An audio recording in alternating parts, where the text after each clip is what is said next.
بسم الله الرحمن الرحيم. السلام علیکم ورحمۃ اللہ وبرکاتہ.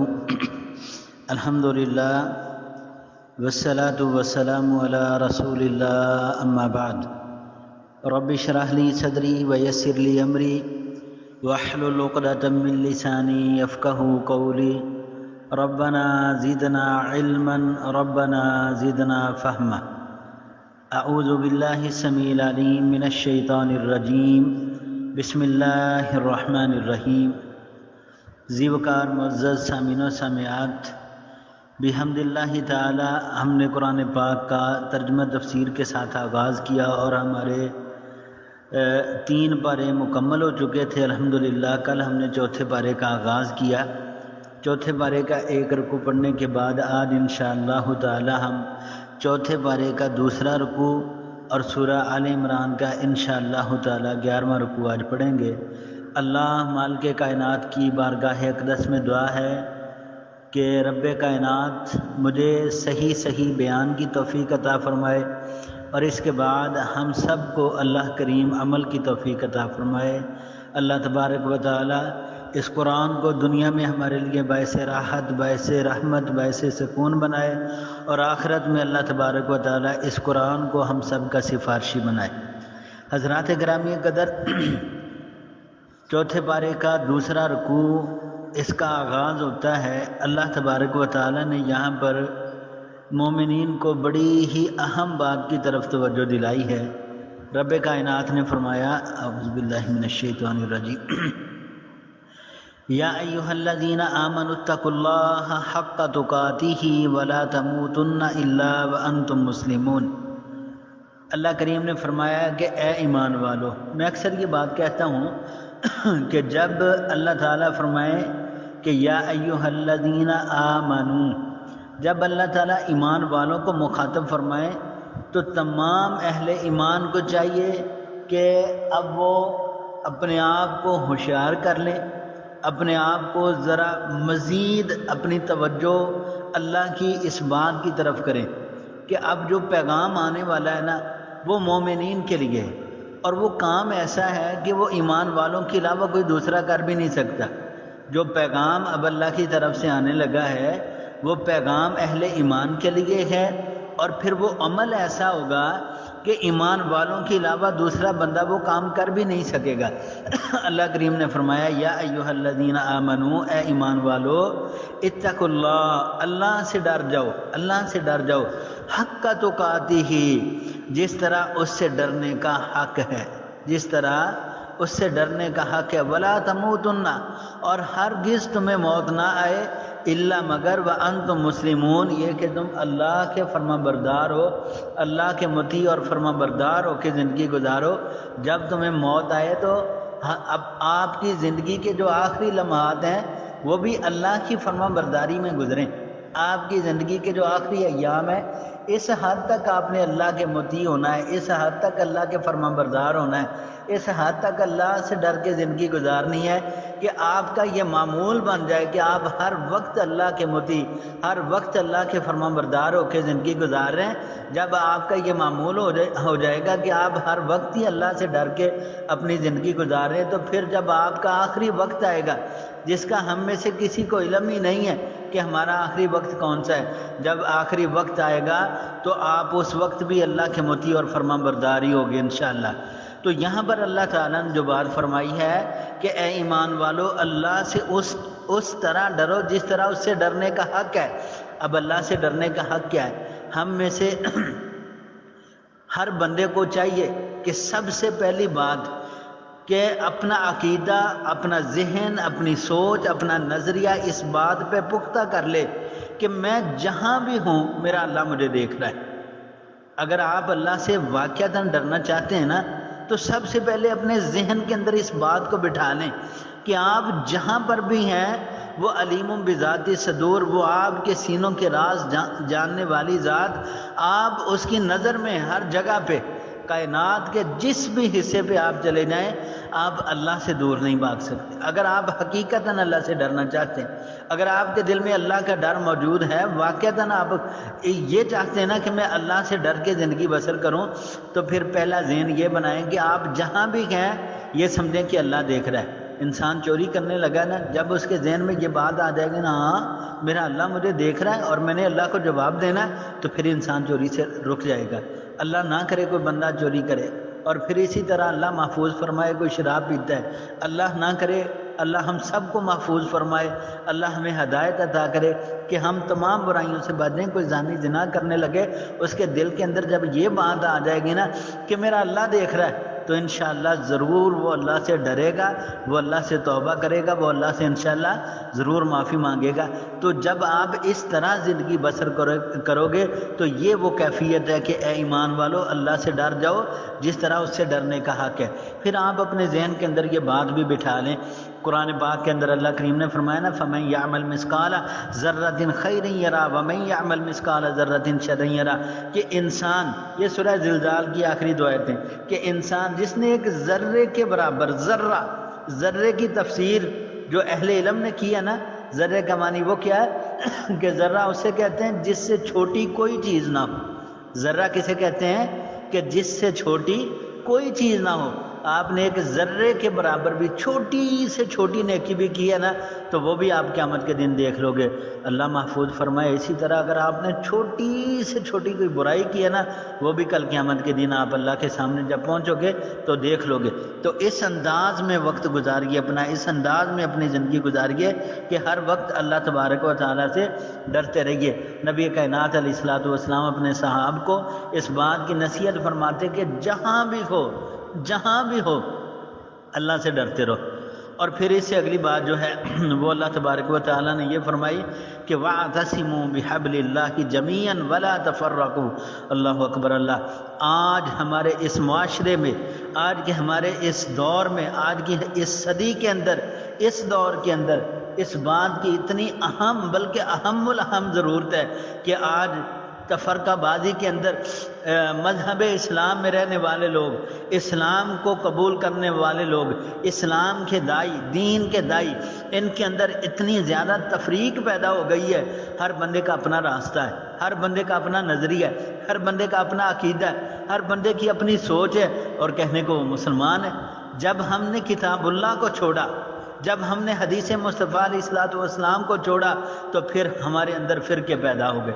پھر ہم نے اصل بات کو چھوڑ دیا، پھر ہم نے فرق کر لیا۔ فرقہ ہے کیا؟ پہلے فرقے کو سمجھے، فرقہ ہے کیا؟ فرقہ فرق سے ہے، اور فرق کیا ہے؟ حق اور باطل کے درمیان فرق کرنا ہے۔ جب آپ نے، جو بندہ قرآن پر ہے، جو بندہ حدیث پر ہے، وہ کسی یعنی کہ وہ تفریق نہیں کر رہا، وہ کسی چیز کو یعنی کہ اسلام کے منافی نہیں جا رہا، وہ تو اسلام کے تابع ہے۔ لیکن وہ بندہ جس نے قرآن کو چھوڑ کے اپنی ایک اور ہی راستہ اپنا بنا لیا، جس نے حدیث کو چھوڑ کے اپنی رائے جو ہے اسے اس نے زیادہ اہمیت دی، یا بزرگوں کی رائے کو زیادہ اہمیت دی، یا اپنے اکابرین کی رائے کو زیادہ اہمیت دی، وہ اس نے حق بات کو چھوڑ کے فرقہ پرستی والا راستہ اپنا لیا۔ اللہ کریم فرما رہے ہیں وَاعْتَصِمُوا بِحَبْلِ اللَّهِ جَمِيعًا، لوگوں تم مضبوطی سے پکڑ لو اللہ کی رسی کو، اللہ کی رسی کو مضبوطی سے پکڑ لو، وَلَا تَفَرَّقُوا، اور آپس میں جدا جدا نہ ہو۔ اللہ کی رسی کیا ہے؟ یہ قرآن ہے، اللہ کا راستہ ہے، اللہ کے پیغمبر ہیں، اللہ کے نبی ہیں، نبی کائنات علیہ الصلوۃ والسلام کے فرامین۔ یہ وہ چیزیں جس طرح قرآن پاک کے اندر اللہ کریم نے فرمایا نا ان ھذا القرآن یہدی للتی ہی اقوم، یہ قرآن ایسی کتاب ہے جو تمہیں بالکل سیدھا راستہ دکھاتی۔ لوگو اگر تم سیدھی راہ پہ آنا چاہتے ہو، لوگو اگر تم حقیقت میں کامیاب ہونا چاہتے ہو، تو پھر آ جاؤ اس قرآن کی طرف، آ جاؤ کتاب اللہ کی طرف۔ باقی سارے راستے بند کر دو، باقی سارے دروازے بند کر دو، ایک قرآن والا راستہ، ایک قرآن والا دروازہ کھلا رکھو، اس کے ساتھ جڑ جاؤ، انشاءاللہ دنیا اور آخرت دونوں جہانوں کے اندر کامیاب ہو جاؤ گے۔ اللہ فرما رہے ہیں قرآن کو وَاعْتَصِمُوا بِحَبْلِ اللَّهِ جَمِيعًا، اللہ کی رسی کو اللہ فرما رہے ہیں مضبوطی سے پکڑ لو، وَلَا تَفَرَّقُوا، اور آپس کے اندر جدا جدا نہ ہونا۔ وَاذْكُرُوا نِعْمَتَ اللَّهِ، اور یاد کرو اللہ تعالیٰ کی نعمت کو علیکم جو تم پر ہوئی، اذ کنتم اعداء جب تم باہم ایک دوسرے کے دشمن تھے، فألف بین قلوبکم تو اس نے الفت ڈالی تمہارے دلوں کے اندر، فاصبحتم چنانچہ تم ہو گئے بنعمتہ اس کے احسان کے ساتھ اخوانا آپس میں بھائی بھائی۔ اس وقت کو یاد کرو یعنی ابھی اسلام نہیں آیا، ابھی قرآن نہیں آیا، ابھی محمد مصطفیٰ علیہ الصلوۃ والسلام نہیں آئے، آپس میں خاندانوں کے خاندان ایک دوسرے کے دشمن، قبیلوں کے قبیلے ایک دوسرے کے دشمن، گھروں کے گھر ایک دوسرے کے دشمن، بھائی بھائی کا دشمن بنا ہوا تھا، بھائی بہن کا دشمن بنا ہوا تھا، والدین اولاد سے نفرت کر رہے تھے، اولاد والدین سے نفرت کر رہی تھی، یعنی جہالت کا پرزور طریقے سے دور جاری تھا۔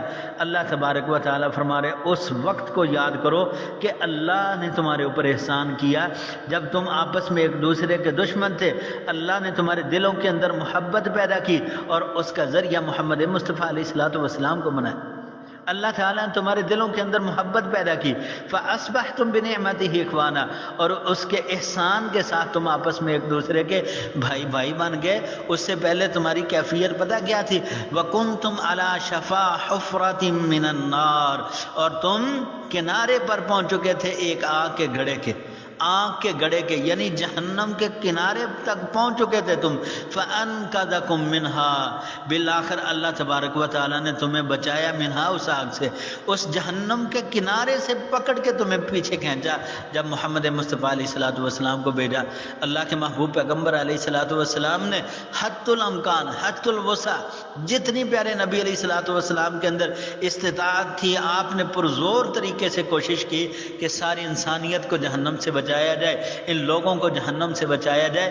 تو اللہ کریم فرما رہے ہیں وَكُنْتُمْ عَلَى شَفَا حُفْرَةٍ مِّنَ النَّارِ تم آگ کے ایک گڑھے کے کنارے تک پہنچ چکے تھے، فَأَنْقَذَكُم مِّنْهَا بالآخر تمہیں وہاں سے بچایا گیا۔ كَذَلِكَ اسی طرح يُبَيِّنُ اللَّهُ لَكُمْ اسی طرح اللہ بیان کرتا ہے تمہارے لیے آیاتہ اپنی آیتیں، لَعَلَّكُمْ تَهْتَدُونَ تاکہ تم ہدایت یافتہ ہو جاؤ۔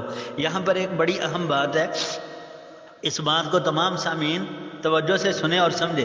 یہاں پر اللہ کریم نے فرمایا وَكُنْتُمْ عَلَى شفا اور تم تھے کنارے پر۔ اکثر لوگ نا کسی مریض کے پاس جاتے ہیں نا تو جا کے دعا کرتے ہیں اللہ آپ کو شفا دے بھائی، ہاں جی، یا کسی مریض کے پاس نہیں تو عام حالت میں کسی مریض کا تذکرہ ہو رہا ہے تو لوگ کہتے ہیں اچھا جی اللہ اسے شفا دے، تو یہ جملہ درست نہیں ہے، یہ جملہ درست نہیں۔ شین کے اوپر جب زبر پڑھیں گے نا شفا تو اس کا معنی ہے کنارہ، جب شین کے نیچے زیر پڑھیں گے نا شفا اس کا معنی ہے صحت یابی۔ جب آپ نے کسی کے لیے دعا کرنی ہے نا تو شفا نہیں کہنا، شفا کہنا ہے کہ اللہ فلاں کو، آپ کے بھائی کو، بہن کو، ماں کو، باپ کو، دوست عزیز اقارب جس کے لیے بھی دعا کرنے اللہ اسے شفا دے۔ شفا کا معنی کیا ہے کہ اللہ اسے صحت یابی عطا فرمائے۔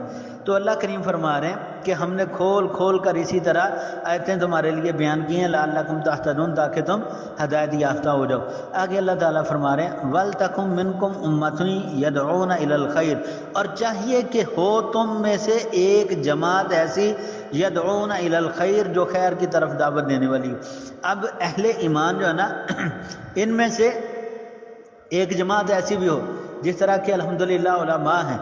اب یہ جماعت جو ہے نا علماء یہ لوگوں کو دین کی دعوت دے رہی ہے، ظاہری بات ہے ان کی فیکٹریاں نہیں ہیں، ان کے کارخانے نہیں ہیں، ان کے کوئی کاروبار نہیں ہے۔ اب دوسرے لوگ ان کا پھر تعاون بھی کریں نا۔ اللہ تبارک و تعالیٰ نے قرآن پاک کے اندر یہ فی سبیل اللہ جو خرچ ہے اس کی اللہ تبارک و تعالیٰ نے بڑی رغبت دلائی ہے۔ یہ دین کا کام کر رہے ہیں، آپ دنیا کے اندر کاروبار کر رہے ہو، بزنس کر رہے ہو، جو اپنا مال کماتے ہو اس میں سے تھوڑا تھوڑا حصہ نکال کے آپ اصل میں اس شخص کی کفالت نہیں کر رہے، اس شخص کو آپ مال نہیں دے رہے، بلکہ آپ اللہ کے دین کے لیے خرچ کر رہے ہیں کہ یہ بندہ جو اللہ کے دین کا کام کر رہا ہے آپ اس کا تعاون کریں تاکہ وہ مزید اچھے طریقے سے اللہ کے دین کا کام کرے۔ اب اللہ تعالیٰ فرما رہے ہیں وَلْتَكُنْ اور چاہیے کہ ہو مِنْكُمْ تم میں سے اُمَّةٌ ایک جماعت يَدْعُونَ إِلَى الْخَيْرِ جو بلائے لوگوں کو إِلَى الْخَيْرِ دین کی طرف، وَيَأْمُرُونَ اور حکم دے بِالْمَعْرُوفِ اچھے کاموں کا، وَيَنْهَوْنَ اور وہ روکے عَنِ الْمُنْكَرِ برائی سے برے کاموں سے روکے، وَأُولَئِكَ هُمُ الْمُفْلِحُونَ اور یہی کامیاب لوگ ہیں۔ یہ فلاح پانے والے لوگ ہیں، کامیاب لوگ ہیں۔ اب ایک جماعت ایسی آپ اپنے معاشرے کے اندر تیار کرے، اپنے گھر میں تیار کرے۔ اللہ تبارک و تعالیٰ نے ایک ماں ایک باپ ہے، ان دونوں کو اللہ تعالیٰ اولاد دیتا ہے، ان میں سے 2 4 5 10 بچے ہو جاتے ہیں، یہ ایک پوری یعنی کہ ایک جماعت بن گئی۔ اس جماعت میں سے ایک بندہ تیار کریں، ٹھیک ہے، باقی بھائی اس کی معاونت کریں، ایک بھائی کو دین کے لیے منتخب کریں کہ ہاں سب بھائیوں میں سے ایک بھائی ہمارا یہ اللہ کے دین کا کام کرے گا، باقی کہیں کہ بھائی آپ دین کا کام کریں اور اپنے دنیاوی معاملات سے پریشان نہیں ہونا، ہم آپ کی دنیاوی اعتبار سے مدد کریں گے، آپ دین کا کام کریں۔ باقی سارے بھائی جو ہیں وہ اسے دین بھی سکھاتا ہے، تمام بھائیوں کو، وہ خود بھی دین سیکھتا ہے، لوگوں کو بھی سکھاتا ہے، باقی بھائی اس کے ساتھ معاونت کرتے ہیں، بڑے اچھے طریقے سے دین کا کام چلتا ہے۔ تو اللہ تبارک و تعالیٰ فرما رہے ہیں کہ وَيَنْهَوْنَ عَنِ الْمُنْكَرِ، اور برائی سے روکے، وَأُولَئِكَ هُمُ الْمُفْلِحُونَ، یہ کامیاب لوگ ہیں۔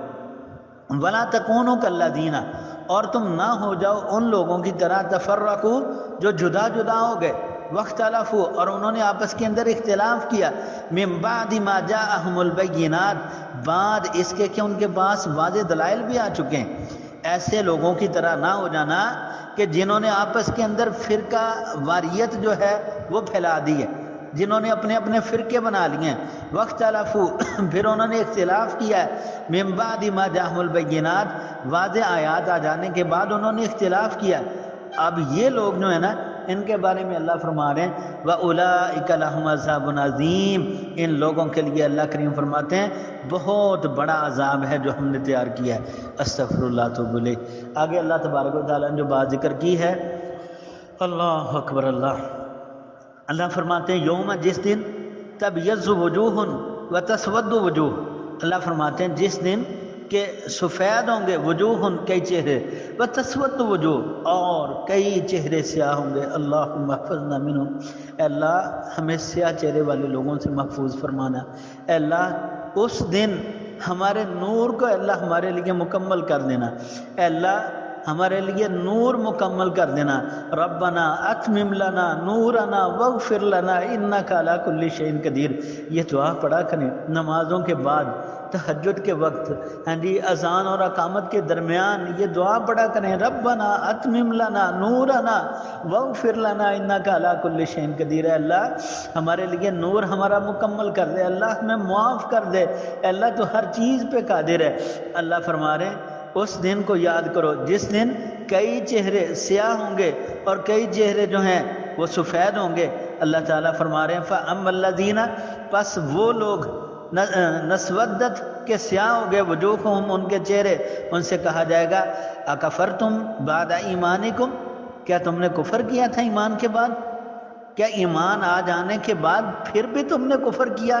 اللہ کی آیتیں آ چکی تھیں، اللہ کے پیغمبر کی حدیث آ چکی تھی، اللہ کا حکم آ چکا تھا، نبی کی سنت آ چکی تھی، اکفرتم بعد ایمانکم، کیا ایمان کے بعد پھر تم نے کفر کیا؟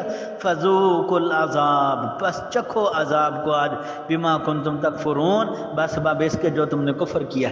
ان سے کہا جائے گا کہ اپنے کفر کے بدلے آج تم جہنم کا عذاب جو ہے اس کا مزہ چکھو۔ استغفر اللہ۔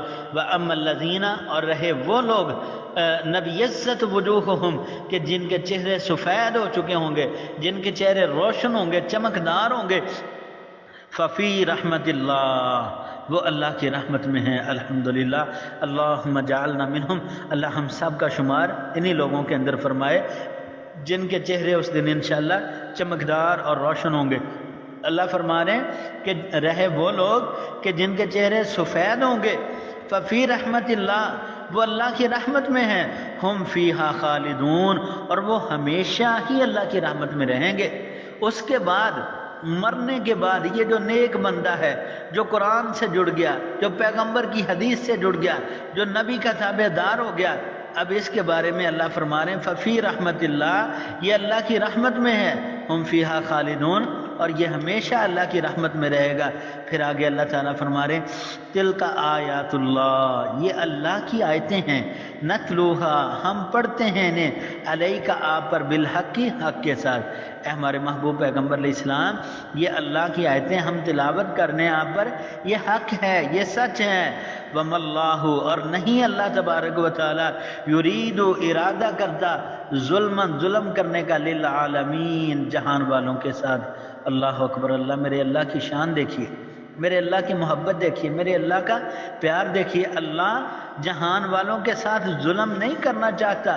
اللہ کا ارادہ ہرگز ایسا نہیں ہے کہ اللہ جہان والوں کے ساتھ ظلم کرے، بلکہ اللہ تبارک و تعالیٰ فرماتے ہیں وَلِلَّهِ، اور اللہ ہی کے لیے ہے، مَا فِی السَّمَاوَاتِ، جو کچھ آسمانوں میں ہے، وَمَا فِی الْأَرْضِ، اور جو کچھ زمینوں میں ہے، وَإِلَى اللَّهِ تُرْجَعُ الْأُمُورُ، اور اسی کی طرف لوٹائے جاتے ہیں تمام معاملات، یہ سارے معاملات اللہ کی طرف ہی لوٹائے جاتے ہیں۔